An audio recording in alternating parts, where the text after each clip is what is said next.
Vamos falar agora sobre licenciamento de software.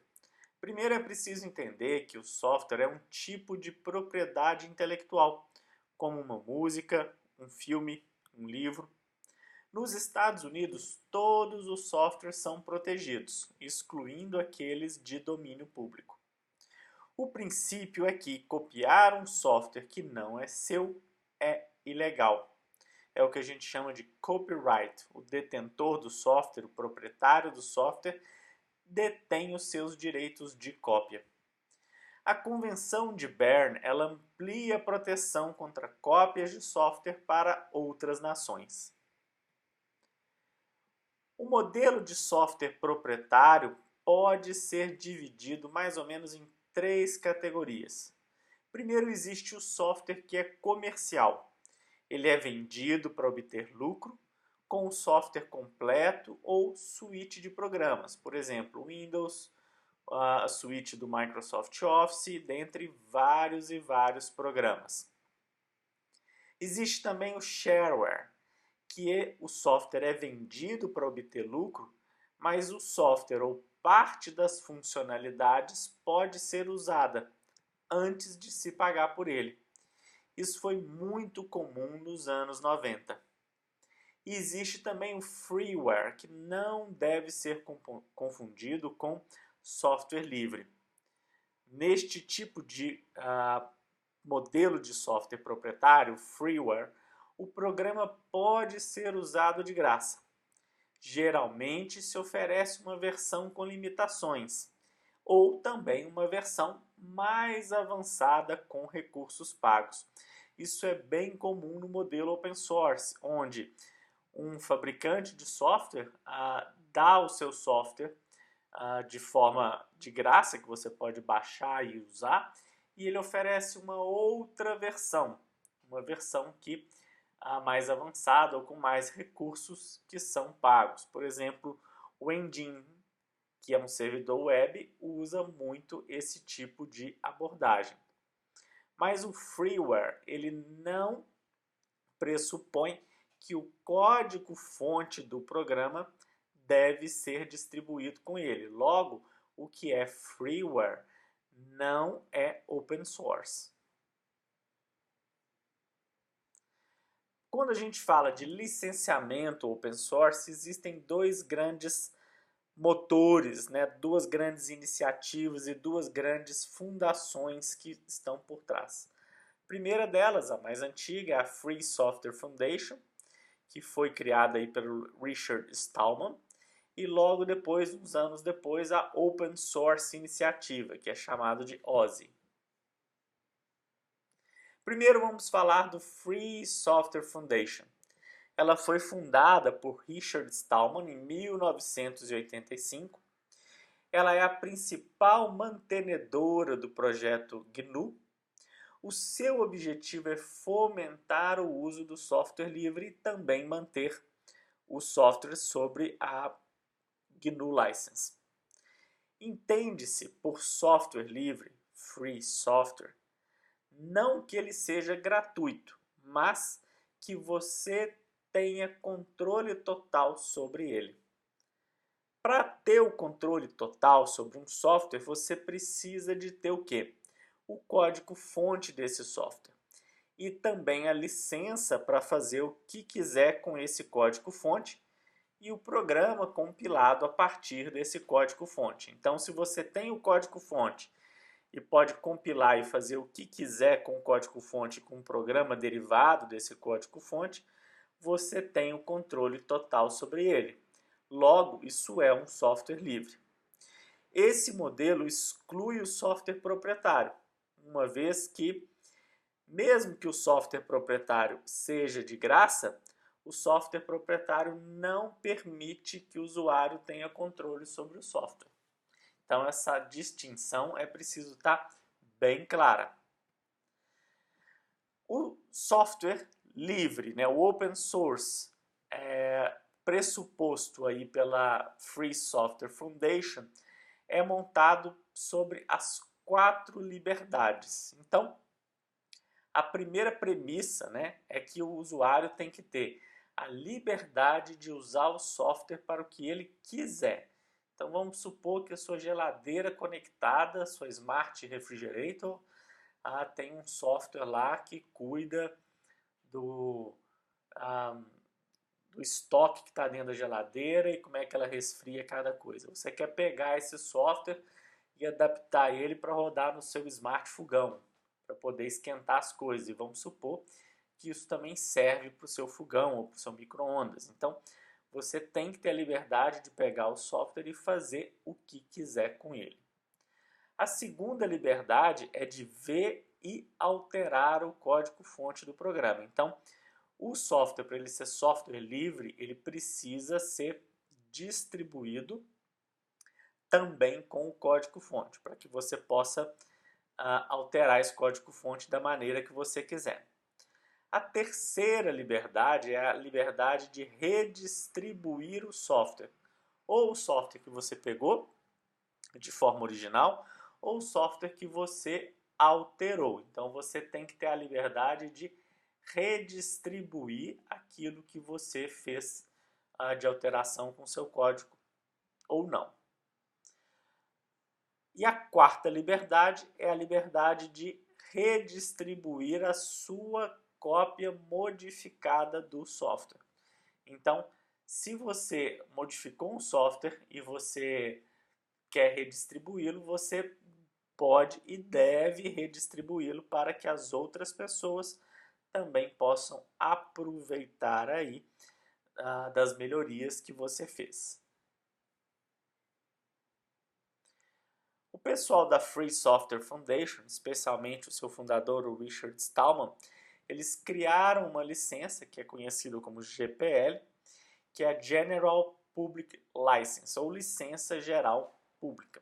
Essa licença já está na sua versão 3 e ela reza as 4 liberdades defendidas pela Free Software Foundation.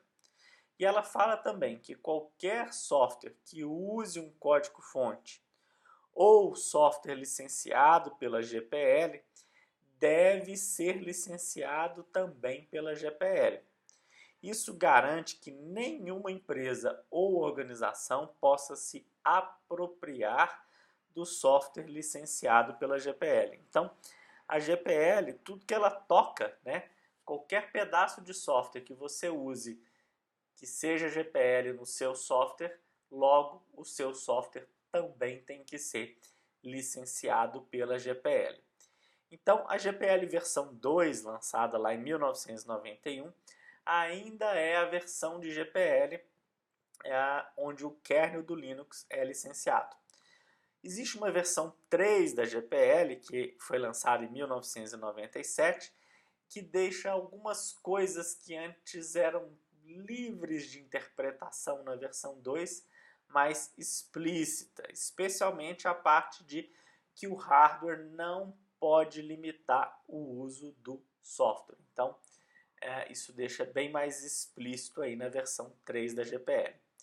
Existe também uma LGPL, que é a Library GPL, que é uma variação da licença GPL, que permite o desenvolvimento de programas de código aberto que contenham módulos proprietários, geralmente escritos de uma forma de ser uma biblioteca. Então vamos supor que você vai escrever um software e você quer utilizar uma biblioteca que desenha uns menus bonitinhos lá no seu software. Essa biblioteca você não tem o código-fonte dela, mas você quer usar ela.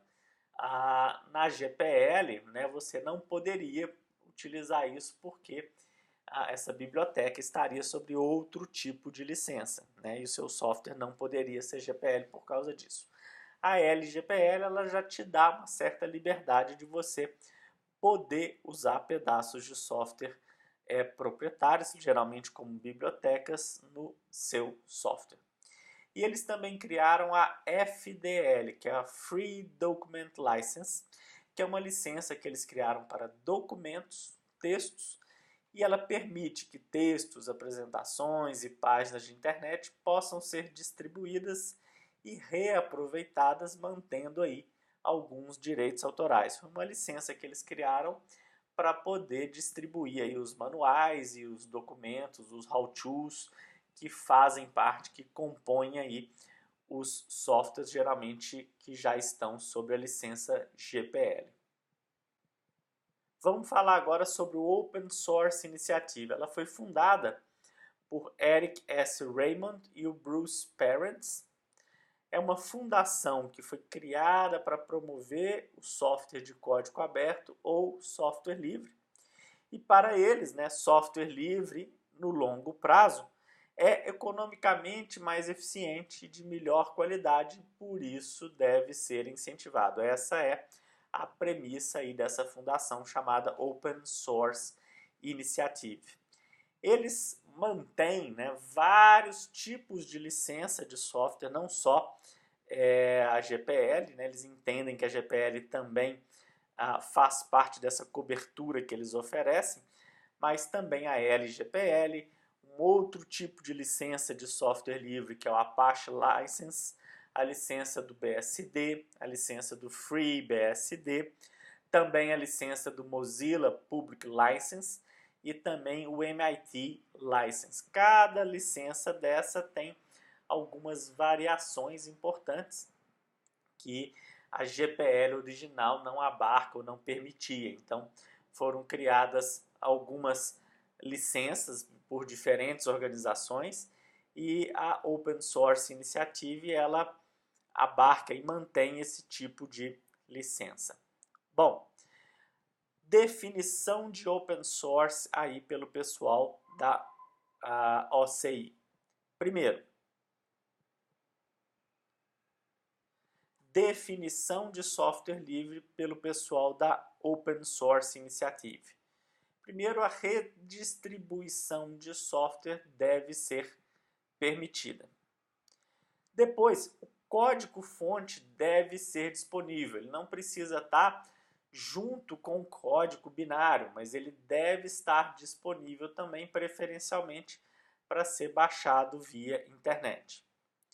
Ele deve ser redistribuído no mesmo tipo de licenciamento em que foi primeiramente licenciado. Então, se você pegou um software de alguém e mexeu nesse software, alterou, criou, modificou, colocou novas funcionalidades, por exemplo, você deve redistribuir esse software no mesmo licenciamento em que você pegou o software original. Também reza que nenhuma discriminação de pessoas ou grupos deve ser feita aí na licença. Então, a licença não deve restringir o uso do software por ninguém. Também a licença não deve dizer ou proibir como o software deve ser usado. Então, você pegou um software livre que roda na geladeira e você quer usar ele no fogão e ele funciona, a licença não deve proibir você de fazer isso.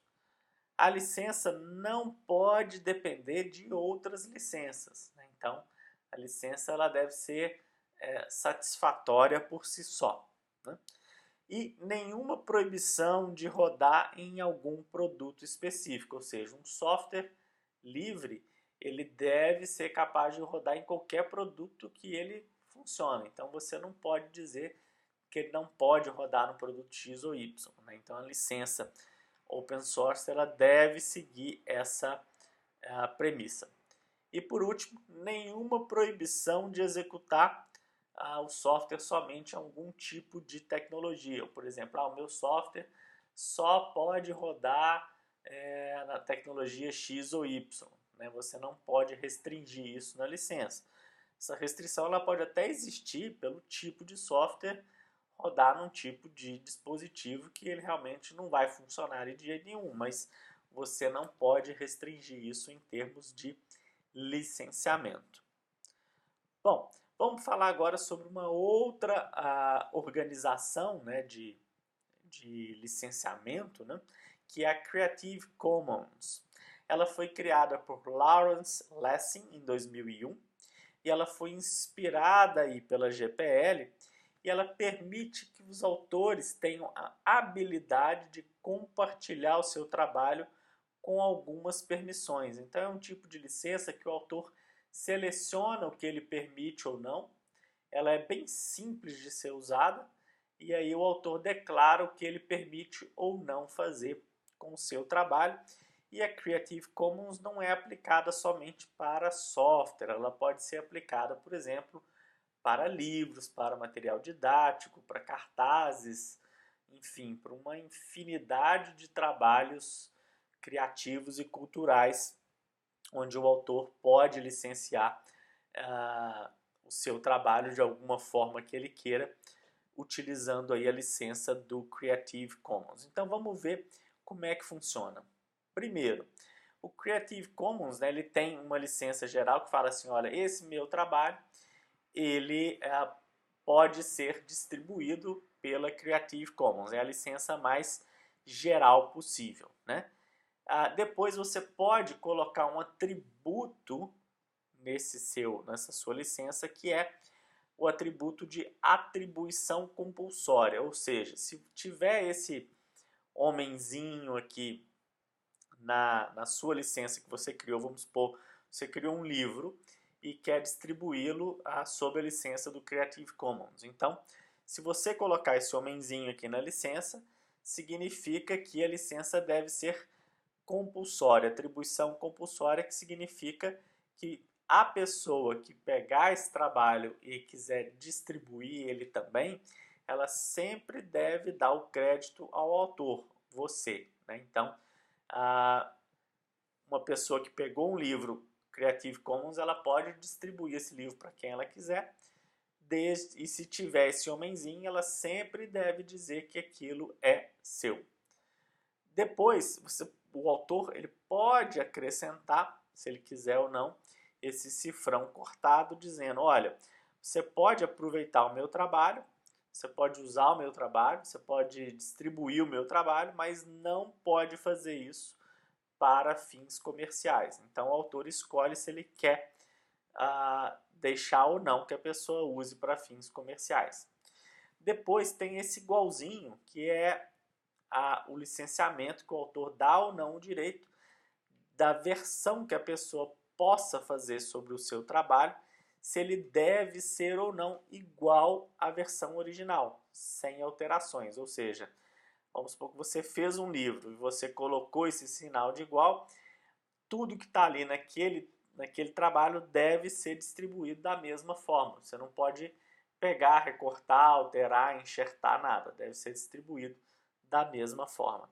E o último tipo de sinal, né, utilizado aí na licença Creative Commons, é a capacidade de compartilhar como eu. Ou seja, se eu colocar esse sinal aqui no meu livro, significa que se eu permitir alterações, a licença que eu falei que meu livro tem que ter, com os sinaizinhos todos que eu falei que meu livro tem, a sua cópia alterada tem que ser a mesma licença que a minha.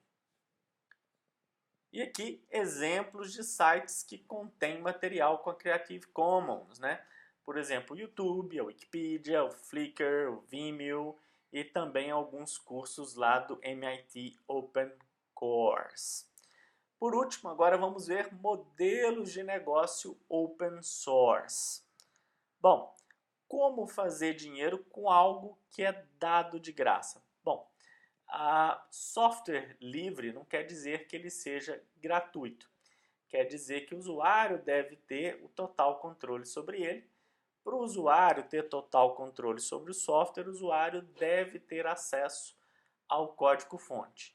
Se o usuário tem acesso ao código-fonte e também tem a permissão de redistribuir o software, é difícil você cobrar por uma coisa que o usuário pode redistribuir de graça, né? Então, quando se fala de software livre, geralmente se entende-se que é software gratuito.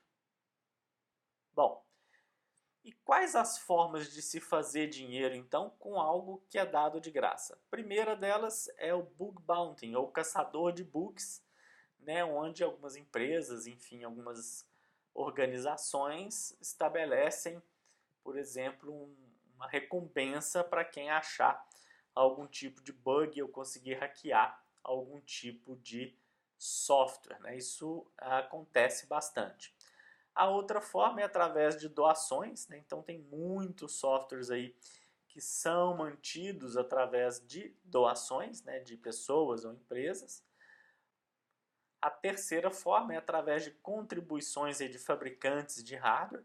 Então, por exemplo, a AMD e a Intel, elas distribuem software livre para rodar, por exemplo, em alguns dos seus hardwares, em alguma das suas placas de vídeo, por exemplo, e eles entendem que colocar os seus programadores à disposição para poder lançar parte de software livre que vai utilizar o seu hardware, isso é bom porque isso aumenta, enfim, a venda de hardware deles, né? E a quarta forma, que é a mais comum, é o suporte pago. Então, por exemplo, a Red Hat, ela se tornou a primeira empresa de software livre a fazer aí $1 bilhão de lucro, né? E depois, alguns anos depois, ela conseguiu 2 bilhões de lucro com software livre, né? Claro que se você comparar isso com o lucro de uma Apple, por exemplo, isso é muito pouco, mas quando você pensa que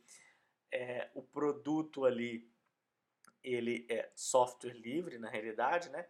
Isso é muito dinheiro e existem várias empresas que trabalham nesse modelo. A própria SUSE, por exemplo, ela vende o seu Linux com alguma